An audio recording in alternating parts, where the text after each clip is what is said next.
This is a story of partnership. College presidents, government, business leaders, a man and a woman, and two names forever linked with this prestigious place at the southern edge of campus. In the late 1960s and early 70s, when Notre Dame President Father Theodore M. Hesburgh and Indiana University President and Chancellor Herman B. Wells needed strong business and community advocates to help make a pilot medical program work in northern Indiana, they wouldn't have to look far. One of the most influential and tireless leaders this state has ever seen, busy raising a family, building one of the most successful financial institutions in the United States, a former college president himself who would serve as a trustee for the University of Notre Dame, was already working tirelessly to make an Indiana University School of Medicine a promising possibility for the citizens of northern Indiana. O.C. Carmichael, Mike as he was known, believed, like Hesburgh and Wells, that this partnership was in everyone's best interest, the students, the schools, and especially the citizens of this community who would benefit from physicians who were likely to stay or return to the area once they received their degrees. Carmichael lobbied at the Capitol, talked tirelessly with groups and colleagues all over the state about the benefits of a medical school in northern Indiana. Finally, in 1968, a pilot program with 2 medical students was launched. It was a test, but would a partnership between a public and a private university work?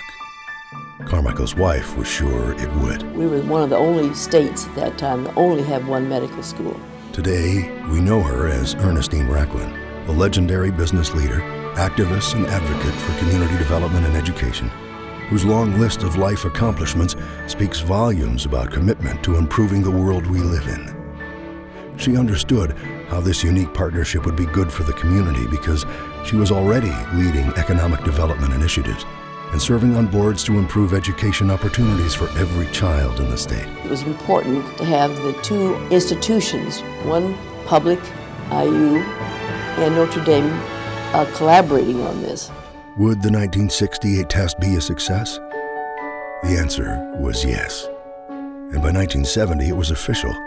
Notre Dame, Indiana University, and the citizens of this community would have their partnership.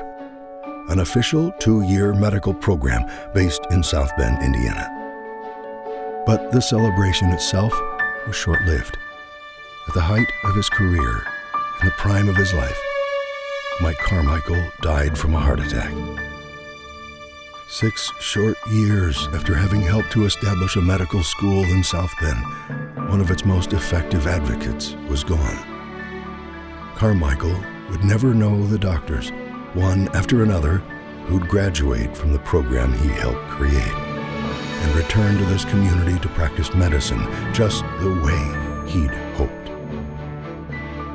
For the next 29 years, student after student would prove that Hesburgh, Wells, and Carmichael were right. Finally, in 2005, the program moved from an obscure basement on campus to this majestic new building on state-owned property at the entrance to the University of Notre Dame. So many people have been great leaders in this community to make very special things happen. I'm very pleased to be living here and very proud of what we've been able to accomplish. It bears the name Raclin-Carmichael Hall.